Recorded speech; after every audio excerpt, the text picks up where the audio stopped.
अगर आप SSC CGL 2024 tier 2 examination में अच्छा करना चाहते हो तो आपने बिल्कुल राइट वीडियो क्लिक किया है, क्योंकि आज के इस वीडियो में मैं अपने एक्सपीरियंस के आधार पे आप सबके साथ एक स्ट्रेटजी साझा करूंगा, जिनको फॉलो कर लेने के बाद आप अपने एग्जाम में काफ़ी बेहतर कर सकते हो। और ये स्ट्रेटजी मैं खुद भी फॉलो करता था, जिससे कि मैंने एसएससी सीजीएल 2022 टीयर 2 में 308 मार्क्स स्कोर किए थे।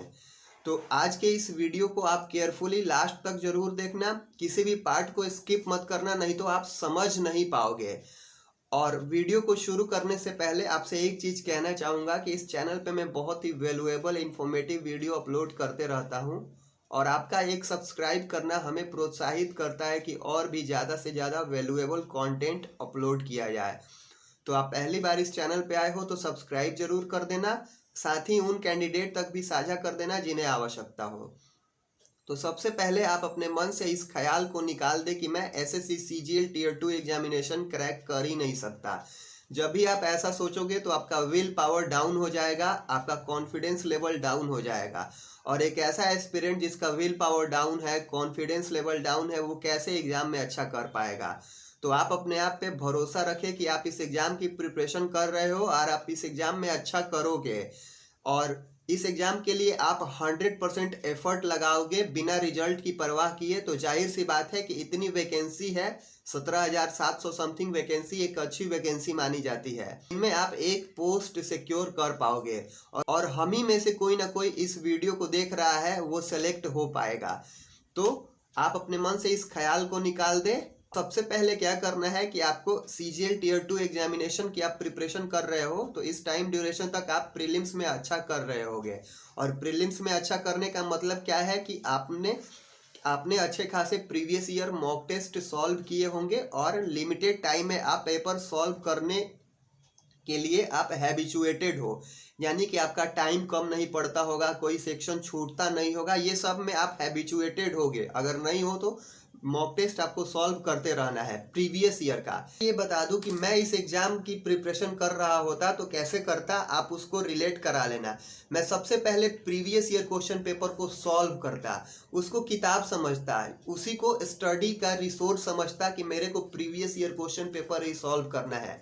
ऐसा इसलिए कि अगर हम प्रीवियस ईयर क्वेश्चन पेपर नहीं सॉल्व करके कोई और चीज़ सॉल्व करेंगे तो आप जानते होंगे कि पढ़ाई का कोई लिमिटेशन नहीं है, मतलब आप कितना भी पढ़ लो कम ही पड़ जाएगा। इसलिए सबसे अच्छा विकल्प मेरे लिए प्रीवियस ईयर क्वेश्चन पेपर ही होता। मैं मैथ्स के, इंग्लिश के, रीजनिंग के, जीएस के, इन सभी के प्रीवियस ईयर क्वेश्चन पेपर को सॉल्व करता, काफ़ी अच्छे से सॉल्व करता। एग्जाम्पल के लिए अगर मैं मैथ्स के प्रीवियस ईयर क्वेश्चन पेपर को सॉल्व करता और किसी चैप्टर में मेरे को प्रॉब्लम होता, फॉर एग्जाम्पल मेरे को अलजेब्रा में प्रॉब्लम होता या ट्रिगोनोमेट्री में प्रॉब्लम होता, तो मैं खुद से उसको सॉल्व करता। अगर मेरे को नहीं समझ में आता तो मैं यूट्यूब पे सर्च करता कि SSC previous year question paper algebra, तो बहुत सारे टीचर के 6 घंटे 7 घंटे के लेक्चर आ जाएंगे, जिनमें उन्होंने अलजेब्रा को 6 घंटे 7 घंटे में सभी प्रीवियस ईयर क्वेश्चन पेपर को अच्छे अप्रोच के साथ सॉल्व किया है। और जिस टीचर का मेरे को अच्छा लगता है उस टीचर से मैं ट्रिगोनोमेट्री, ज्योमेट्री, मेरे को जो जो सेक्शन में प्रॉब्लम होता उनसे मैं वहाँ से मैथ्स पढ़ लेता। ठीक इसी तरीके से इंग्लिश में आपको पता होगा कि one word substitution, idiom, phrase, antonym, synonyms, ये सब प्रीवियस ईयर क्वेश्चन पेपर पे ये याद करने वाले होते हैं। तो मैं डेली टारगेट सेट करता कि मेरे को per day 50 one word substitution, 30 idiom phrase, 50 antonym synonyms daily पढ़ने हैं। अगर 50 डेली पढ़ते हैं तो एक महीने में 1500 हो जाएंगे, और 2 महीने में करीब 3000 हो जाएंगे। और क्या पता कि उन्हीं 3000 में से कोई एग्जाम में आ जाए। तो मैं इस हिसाब से प्रिपरेशन करता कि मैक्सिमम कवर कर पाता चीज़ों को। ऐसा नहीं कि कोई एक चीज़ को सॉल्व करते रहता काफ़ी टाइम तक, ऐसा नहीं, क्योंकि एग्जाम में मिक्स पूछे जाते हैं, मिक्स सवाल। तो मैं जो भी पढ़ रहा होता वो तो पढ़ाई चलता ही, लेकिन पर डे एटलीस्ट एक प्रीवियस ईयर क्वेश्चन पेपर का मैं कंप्लीट मॉक सॉल्व जरूर करता। और ये मैं 2024 से शुरुआत करता। 2024 में जितने भी एग्जाम हुए हैं, for example SSC CGL 2024 tier 1 का भी बहुत सारे शिफ्टों में पेपर हुआ होता, तो मैं 2024 से शुरुआत करता, लेटेस्ट से। और एसएससी के जितने भी एग्जाम हुए हैं, चाहे वो सीएचएसएल के हो, एमटीएस के हो, सीपीओ के हो, सीजीएल के हो, इन सभी के PYQ क्वेश्चन को काफ़ी अच्छे से सॉल्व करता, सॉल्यूशन करता और इसके बावजूद भी कुछ सवाल मेरे से सॉल्व नहीं हो पाता तो मैं उनके सॉल्यूशन को याद कर लेता, रट जाता, क्योंकि एग्जाम क्रैक करने के लिए रटना पड़ता है। बहुत सारे एस्पिरेंट बोलेंगे कि क्या मैथ्स भी रटा जाता है, तो जी हाँ, मैं मैथ्स के भी कुछ डायरेक्ट रिजल्ट, फॉर्मूले, कॉन्सेप्ट को मैं रट जाता कि ये आएगा तो ऐसे बनेगा। इससे फायदा क्या होगा कि मान लीजिए कि किसी मैथ्स के सवाल को आपने याद कर लिया हुआ है और वो सवाल एग्जाम में आ गया, तो जो जीनियस है, एक्सपर्ट है, उस सवाल को तो बना लेगा और मैं भी उस सवाल को याद किया हूँ, यानी कि मैं भी बना लूंगा, क्योंकि मैं उनके इक्वल हो गया। मैं उनसे आगे तो नहीं निकल पाया, लेकिन मैं उनके इक्वल हो गया और वो सवाल नहीं आया तो मेरे लिए ऑलरेडी अच्छा है, क्योंकि वो सवाल मेरे को आ ही नहीं रहा था। तो इस हिसाब से मैं प्रिपरेशन करता और पर डे एक कंप्लीट PYQ मॉक जरूर सॉल्व करता, क्योंकि एक PYQ मॉक सॉल्व करने से हमारे दिमाग से 390 मार्क्स के सवाल गुजरेंगे। पहला टारगेट है कि हमारे दिमाग से 390 मार्क्स के सवाल को गुजारना।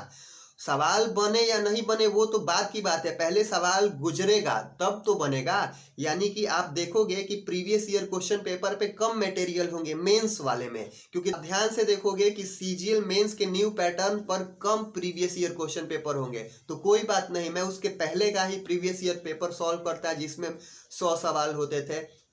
मेरा पर्पस है कि लिमिटेड टाइम में अपने दिमाग से डिफरेंट टाइप के सवालों को गुजारना, उन सवालों को सॉल्व करना, क्योंकि एग्जाम में मिक्स पूछे जाते हैं। हो सकता है पहला सवाल प्रॉफिट एंड लॉस का पूछे तो दूसरा ट्रिगोनोमेट्री का पूछ सकता है और तीसरा ज्योमेट्री का पूछ सकता है। कभी भी लगातार एक ही चैप्टर से सवाल नहीं पूछे जाते हैं, इसलिए मिक्स पढ़ना बेहतर होता है, क्योंकि हमारा कवरेज बढ़ पाता है। इसके अलावा मैं करेंट अफेयर को सही करने के लिए कुमार गौरव सर की फुल पत्ती वाली क्लास, जो कि जिनमें 1 साल तक के करेंट अफेयर को कंप्लीट अच्छे से पढ़ाया गया है, उस क्लास को मैं 1.25 या 1.5 का स्पीड करके मैं उसको 3 बार 4 बार उस क्लास को देखता और उसका ऑडियो भी सुन लेता। इससे करेंट अफेयर सही हो पाता और करेंट अफेयर सही हो पाएगा तो हम रैंक बना सकते हैं। इसके अलावा मैं कंप्यूटर की भी प्रिपरेशन करता।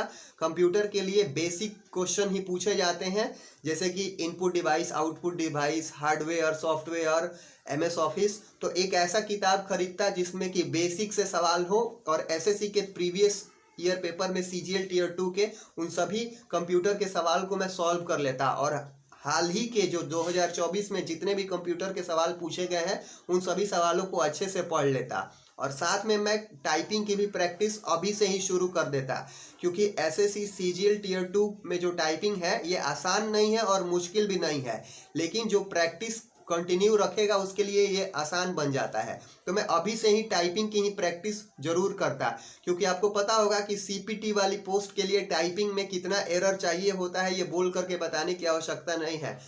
और आप सबको पता होगा कि अभी फेस्टिवल सीजन चल रहा है, तो मैं SSC CGL Tier 2 एग्जामिनेशन को फेस्टिवल की तरह समझता और हर दिन एंजॉय करता, हर दिन एक नए जोश के साथ, नए उमंग के साथ इस एग्जाम की प्रिपरेशन करता, बिना रिजल्ट की परवाह किए, एकदम रिलैक्स होकर के, काम होकर के, कॉन्फिडेंट होकर के और सोच समझ के प्रिपरेशन करता कि कैसे मैं इस एग्जाम में बेहतर कर पाऊं।